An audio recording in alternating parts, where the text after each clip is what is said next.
Evercade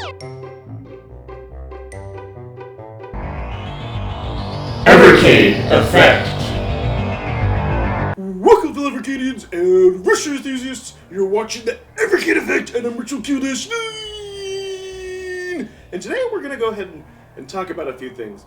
I know that I've been making some videos on get goods and reviews and all that. Well, you know what? Today the gloves come off. Yep, the gloves come off. We got to talk about a serious topic, and that is, why won't big companies give Blaze Entertainment a freaking game license? But there are a few things that I do need to get out of the way.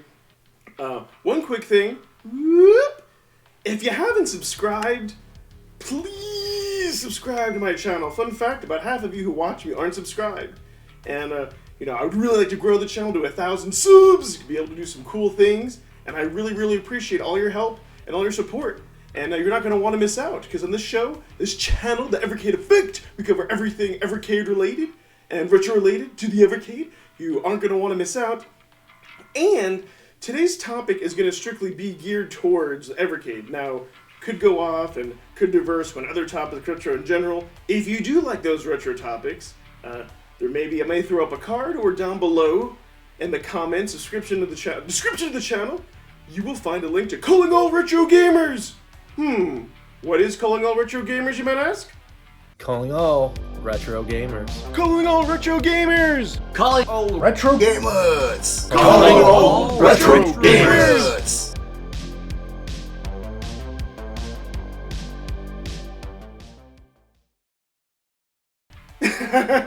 That's right. It's with me and my buddy, Retro Rich. About every 2 weeks, we do a live show. Yeah, we can be part of the show. Go ahead, subscribe to that. You're not going to want to miss that. We have awesome guests like Panda Sub. Who is Panda Sub, you might ask? You got your boy Phoenix. Well, you need to go ahead. You need to subscribe and watch and find it. Okay, so now that that's all out of the way, there is a very logical reason to this that I'm going to get through at the end. But please don't fast forward. Well, if you do, I can't control it, and you're going to miss out. But I believe what I'm going to talk about, I do make some valid points, and there's some other important things we need to talk about first. So, first thing we need to talk about what is unique to the Evercade and the ecosystem. Sure, there's a lot of devices out there that you can play retro games on. After that, then we're going to go ahead and I'm going to talk about why these game companies won't get the licenses. But I need to do some build-up. So this next part, my fellow Evercadians, what I'm going to talk about now is probably one of the reasons of why you bought the Evercade, or you've fallen in love with the Evercade. Wake up and smell the coffee. Okay, so some of these may not be popular opinions, and I don't care. So let's start here. First off, in 2022 now, all right, Blaze Entertainment is the only company, I repeat, the only company to come out with a console that plays retro games on a proprietary cartridge in modern times. Now, do you want to cancel that or what? So let me repeat that. Blaze Entertainment is the only company that has come out with a modern gaming console, modern retro gaming console that plays cartridges. Okay, why is that important? Well, you can get the Polymega, sure, you gotta supply your own cards. You can play on emulation, you can play on other devices, but this is what makes it different. And the Nintendo Switch, yes, it does have its own proprietary cartridges. Or, well, not really, more like SD cards, not really cards. And it can play games. But there is one huge difference. As we know with the Wii, any updates, any day one patches, any save games, any of that data does not get saved to the cart. No. So, this here, forget the awesome box work, any save, anything else to this cart, I can put it in any system, boom, it's there. Plus, one other thing too, and this is what really separates this between other consoles. Let's switch over here, if I can. Alright, so in this latest patch update, notice game patches, and it says there for a Thunderhoop, update can only be applied on via the Evercade VS. Why is that? Well, it's actually patching the ROM on this cart here. Yes, so it's not being installed internally.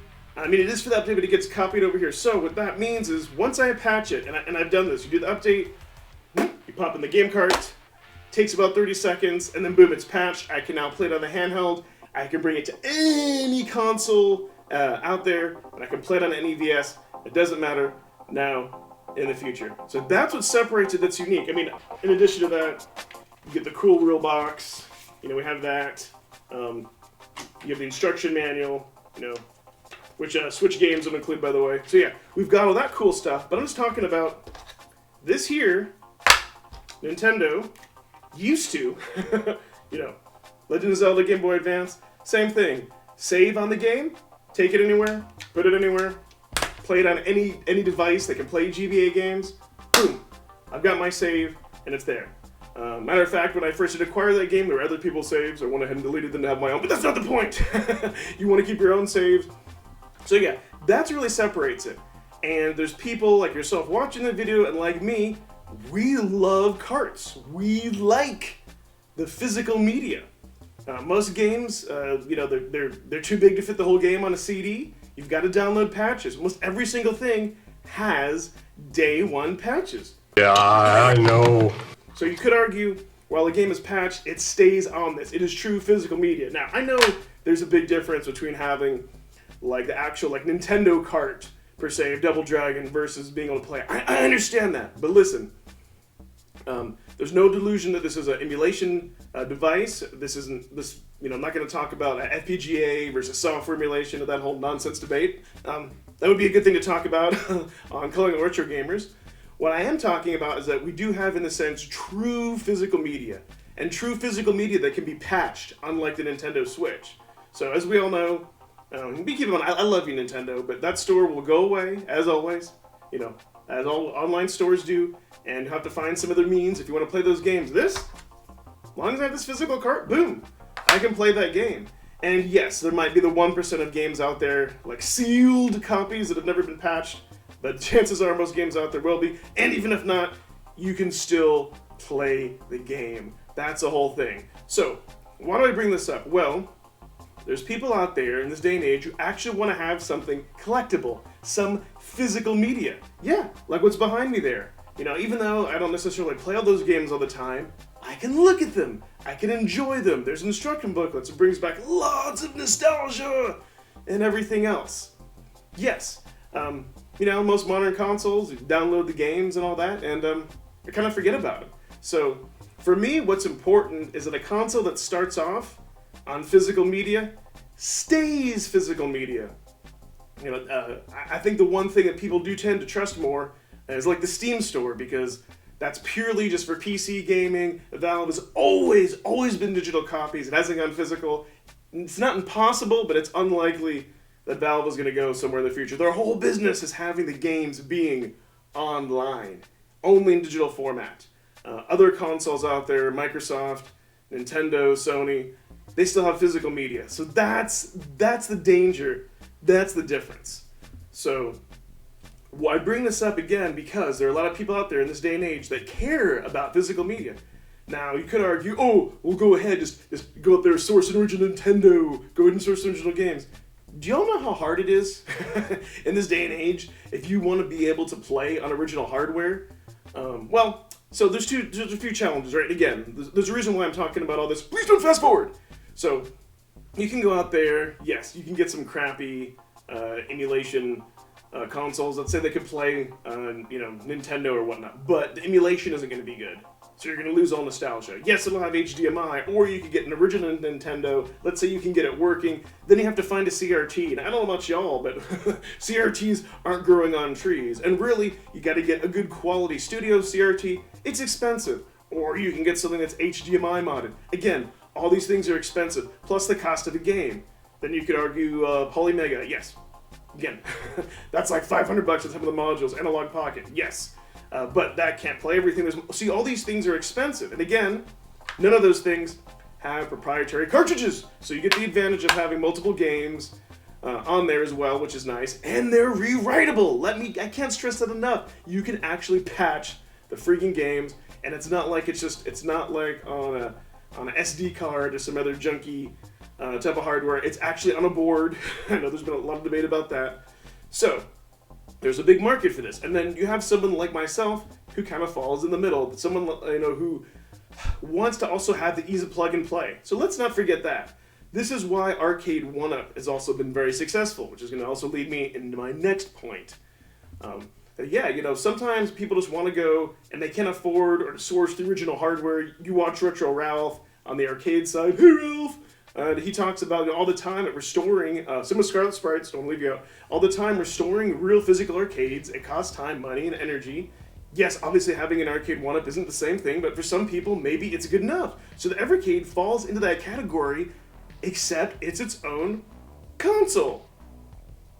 So, now I mentioned Arcade 1-Up, so now we're going to go ahead and segue into why, or what's the importance of that, and what Evercade I think needs to do in 2022 to be more successful, and more importantly, what I think big companies are missing out on to take advantage of this.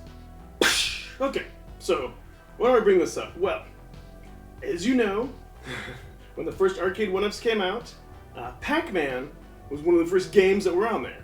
And you can see here, yep, Pac-Man. Yeah, disc isn't in there. And you know what? Woo! No instruction booklet. What a surprise! So, why do I bring this up? Okay, at the time when I went ahead and picked this up at Target, the cashier, she was checking us out. She was older than I am, and she was like, "Hey, whose is this?" I think she was looking at my daughter. Who's buying this? And I'm like, me. She's like, "Oh yeah, I remember Pac-Man. Growing up, all that. I'm playing it in the arcades. And I could see the joy in her face and everything light up." So why do I bring this up? Well, there are two main characters. I want to say, unless you've been living under a rock, you know who they are, and that is Mario and Pac-Man. And kind of depending on the generation that you grow up. And why do I bring this up? Well, this is Pac-Man on it, and Arcade 1-Ups have Pac-Man on it. Anything that has Pac-Man on it is a license to print money.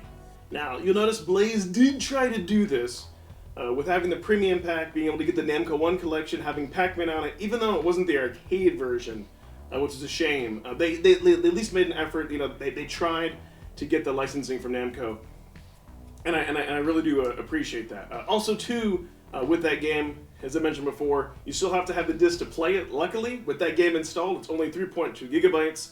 It hasn't had any patches, so whenever the Sony store goes down, I may be able to play it later on. But that's a rare exception, right? There's some indie titles and things where you can go ahead and do that. So, I do believe that launched, Arcade 1-Up, having Pac-Man. Everyone recognizes that. Oh, and Nintendo, never going to happen on Evercade, so we're not even going to talk about that. Nintendo has its own ecosystem or anything else, and it wouldn't really make sense. But yeah, so, why am I bringing this up? Well, let's take Namco, or Bandai Namco. I'll pick on them. I love Namco. I grew up playing all those games, your Dig Dugs, your Pac-Mans, your Galaxians, even like Soul Calibur later on. For me, they're a premium company, right? And so they're willing to give up their license. I mean, they clearly have done so to Arcade 1-Up and other companies. There's tons of those like little home arcade cabinets and everything else. So it's kind of insulting if you can buy those like little replica Pac-Man arcades. Really, they can't give Blaze a license, and they're just and they're just missing out. Now I remember when Evercast, if you want back, Andrew did talk about the and the current climate of things with COVID and all that. He's not able to fly over to Japan and talk to them to do business and yada yada. I get that, but again, picking on Apple, here's the thing: they've already given their license out, and here's what big companies miss out on. They've already given the license out. All they have to do is just sign the paperwork, give the permission to Blaze. They will go ahead. They will print these boxes. They will make these carts. They will do all the testing. They've got the license to MAME. They will do all the hard work. Okay. These other companies, you know what they have to do? Yes. And that also, might remind you of something else that you sit on. Cool.